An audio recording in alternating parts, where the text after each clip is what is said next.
L'État américain du Missouri a exécuté un condamné à mort, Marcellus Williams, qui avait clamé pendant 20 ans son innocence dans le meurtre en 1998 d'une femme en banlieue de Saint-Louis. L'homme à la condamnation controversée était soutenu par de nombreux citoyens, y compris le bureau du procureur. Voilà. Donc, ce qui est intéressant, c'est qu'il y a eu un vrai mouvement, comme vous le voyez. Innocence Project. Donc, c'est un projet de beaucoup d'associations, de citoyens, etc., qui ont pour but d'être contre la peine de mort et donc les exécutions. Et du coup, cas rare, mais cas extrêmement rare dans l'affaire Marcellus Williams, c'est que il était soutenu par de nombreux citoyens, ça c'est pas rare, mais par le bureau du procureur. Autant dire que si vous connaissez bien les procureurs, euh, C'est rare qu'il soit voilà, ils très... sont pas du côté des Mais alors exécutés. du coup, qui a décidé de l'exécution si Parce c'est pas que le même le procureur? procureur avait un doute. Il s'est dit, ah, il n'y a pas de preuve. On va voir dans l'article, mais il n'y avait pas de preuve au niveau de l'ADN. L'ADN. Donc ils ne pouvaient pas être sûrs à 100% que c'était lui. Oh là là. Deux condamnés à mort ont été exécutés mardi 24 septembre dans le sud des États-Unis, dont Marcellus Williams, qui avait clamé pendant plus de 20 ans son innocence, bénéficiant d'un large mouvement de soutien, y compris récemment du bureau du procureur. Je peux descendre. Marcellus Williams, 55 ans, un homme noir, avait été condamné. Ça veut dire qu'il a passé plus de temps en prison. Ah non, à peu près Quasiment, ouais. pareil. Avait été condamné en 2001 pour le meurtre en 1998 de Felicia Gale, une ancienne journaliste blanche en banlieue de Saint-Louis dans le Missouri. Il a été exécuté en début de soirée par injection létale, de même que Travis Mullis, 38 ans, condamné au Texas pour le meurtre en 2008 de son bébé de 3 mois, ont annoncé les administrations pénitentiaires de ces deux États. Cela porte à 16 le nombre d'exécutions aux États-Unis en 2024, dont 3 depuis le 20 septembre, 2 autres étant prévus jeudi. Donc il a été condamné sur des témoignages. Des témoignages, mais pas d'indices probants. Au Missouri, Felicia Gale avait été trouvée poignardée à 43 reprises avec un couteau de cuisine lors de ce qui s'apparentait à un cambriolage ayant mal tourné. Marcellus Williams, déjà condamné pour braquage et cambriolage, avait été inculpé puis condamné à mort sur la foi du témoignage d'un ancien codétenu et d'une ex-compagne, bien que son ADN n'ait été retrouvé ni sur le couteau ni sur aucune des empreintes, traces de sang ou cheveux découverts sur le lieu du crime. Lorsqu'il s'est révélé que l'ADN masculin présent sur le couteau n'était pas celui de Marcellus Williams, une commission d'enquête avait été ouverte, occasionnant la suspension de l'exécution du principal suspect en 2017.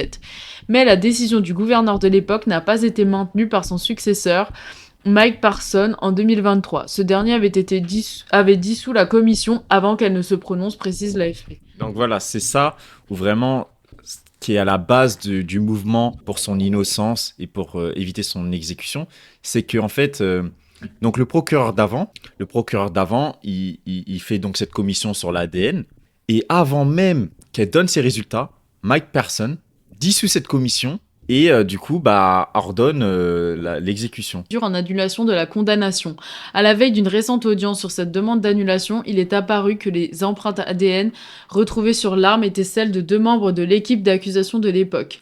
Mais la justice du Missouri a définitivement rejeté lundi ce recours en annulation, autorisant donc l'exécution. Le gouverneur Parson a annoncé mardi qu'en conséquence, il n'accorderait ni sursis ni commutation de peine à Marcellus Williams, assurant dans un communiqué avoir confiance en l'intégrité du système judiciaire. Le milliardaire britannique Richard Branson, qui avait acheté lundi une pleine page dans le Kansas City Star pour exhorter les habitants de l'État à faire pression sur leur gouverneur, a déploré sur X un jour honteux dans le Missouri et pour le gouverneur Mike Parson qui a manqué à son devoir de protéger un innocent de la justice. La base d'être contre la peine de mort, c'est qu'en fait, c'est irréparable. Euh, une peine de prison, 20 ans, 30 ans, on a vu des histoires où des gens sortent après 30 ans. C'est très dur à réparer, c'est horrible, les mecs, surtout vu la violence des systèmes carcéraux, surtout aux États-Unis, c'est vraiment très dur. Parfois, il y en a, ils se sont fait violer en prison, ils se sont pris des coups de couteau, même tout simplement, même sans ça, la prison, c'est une routine horrible qui tue ton corps, qui tue ton âme. On peut potentiellement réparer, mais la peine de mort, on ne pourra jamais réparer. Et là, il n'y a pas le cas que si on avait reconnu son innocence, Eh bien, il aurait fallu le dédommager de toutes ces années en prison et que ça aurait été des millions de dollars, quoi. Et qu'il voulait pas foutre ça Oui, à la aussi, tombe, il y a ils ont ça, préféré. c'est qu'aux États-Unis, c'est pas comme en France, hein.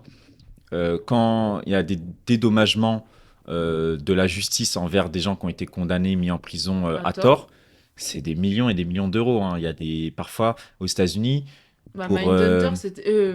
Central Park Attends, 5, l'histoire des cinq, jeune, voilà, les cinq jeunes qui avaient noir. été accusés à tort. Vous voyez souvent, il y a quand même l'aspect, ils sont noirs, hein, qui aide un peu à, voilà, vous voyez ce Qui que je veux aide dire, beaucoup, ouais. qui aide à mettre des peines immenses. Il y avait ces cinq noirs de Harlem qui avaient été accusés à tort du viol d'une femme. Et je crois qu'il y en avait Blanche. un, il avait pris plus de 100 millions, donc c'est énorme, d'une femme blanche. Et donc, en fait, pour éviter ça, les cours suprêmes, la justice des États sont obligés d'aller jusqu'au bout et donc Parce que de toute façon, la vie d'exécuter d'un parce homme que noir ne vaut réparer, pas autant de millions, quoi. C'est ça la voilà, réalité. ils sont réparer va leur coûter trop cher. Et en plus, ça fait jurisprudence, du coup, ça, ça provoque qu'on doit du coup voir tous les autres affaires aussi. Ah Parce oui, qu'il d'accord. il y a beaucoup d'affaires qui sont aussi comme ça, donc ils vont devoir dédommager peut-être des familles de personnes qu'ils ont tuées à tort. Donc tout le passif de cette cour peut Va être être voilà, remis en question. Et la NAACP, première organisation de défense des Noirs américains et la section locale de l'influente organisation Innocence Project, qui lutte contre les erreurs judiciaires aux États-Unis, se sont mobilisés en faveur de Marcellus Williams. La famille de la victime de l'agression au couteau à Saint-Louis s'est également opposée à son exécution, précise le Washington Post. faut se rendre compte qu'il y a tout le monde qui est contre. Mais c'est intéressant parce que quand on dit que souvent, genre, la peine de mort, c'est parce que c'est fait, parce que c'est en réponse à un mal trop grand qui est fait, mais qu'on voit que la famille de la victime s'oppose même à la peine de mort, enfin en tout cas à l'exécution dans ce cas-là, mais même il y a plein de victimes, il y a plein de familles de victimes qui s'opposent même à la peine de mort, ça nous fait réfléchir à où est l'importance donnée aux victimes et aux familles des victimes dans un procès, quoi. Et finalement, il est plus question de l'État, du système judiciaire que de réparer les victimes.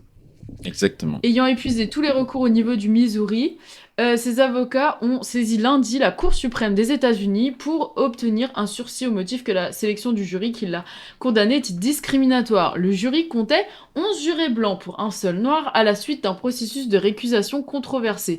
Mais la Cour suprême, à majorité conservatrice, a rejeté cette demande mardi contre l'avis des juges progressistes, ajoute encore l'AFP. La peine de mort a été abolie dans 23 des 50 États américains. Ça en fait beaucoup qui restent avec la peine de mort. Ouais. Il y a une majorité, ça me fait trop rire qu'ils disent ça. 6 autres observent un moratoire des exécutions sur décision du gouverneur. Après, là, ils n'ont pas précisé, parce que les États-Unis, c'est compliqué, ils n'ont pas précisé si c'est la Cour suprême de l'État ou la Cour suprême National, quoi. voilà, fédérale, où Fédéral. Trump, vous vous rappelez, il avait rajouté, je crois Trump en tout, il avait rajouté 2 juges conservateurs. Ouais, je crois.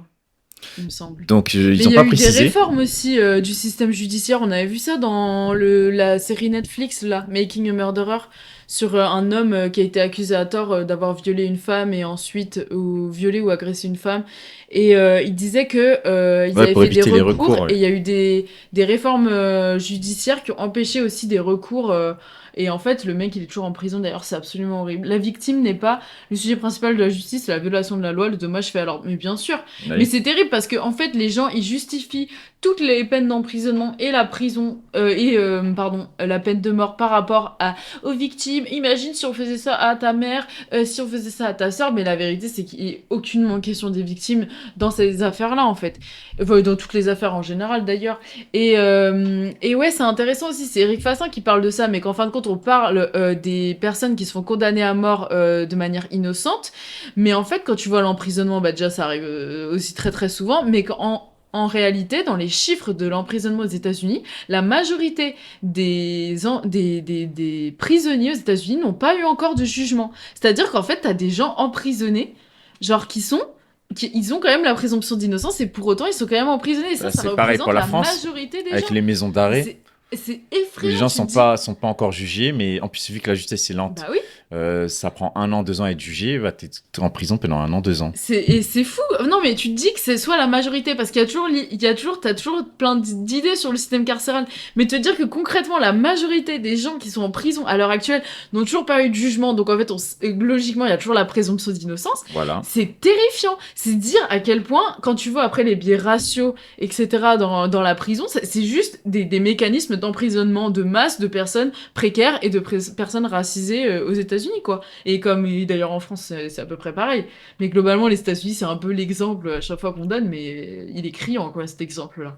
Surtout quand on sait que la prison ou la peine de mort, ça n'empêche en rien la récidive et que les États-Unis ont le taux de récidive le plus haut de tous les pays dans le monde. Et on s'interroge après peut-être, il faudrait peut-être s'interroger plutôt sur l'écosystémique Oui, de tout ça, quoi. c'est ce qu'on appelle le populisme carcéral. C'est l'idée vraiment populiste classique, quoi. Ah, il m'a fait du mal, quelqu'un a fait du mal à la société, hein, causé un tort à la société, meurtre, viol, vol, peu importe. Et bah l'idée c'est, allons-y, on va le punir. C'est comme ça qu'il va comprendre. C'est l'idée facile, quoi. C'est l'idée la première qui te vient en tête. Hein. Faut le punir, comme ça il va comprendre. Et au pire, si je lui mets 20 ans, en plus, ça va dissuader les autres de mettre 20 ans. Ça a été prouvé comme faux. Plus tu coupes une personne de la société pendant longtemps, Les chances de réhabilitation, elles sont plus il est dur à catastrophiques. réhabiliter. Et donc, plus il rentre, il retourne dans des activités criminelles.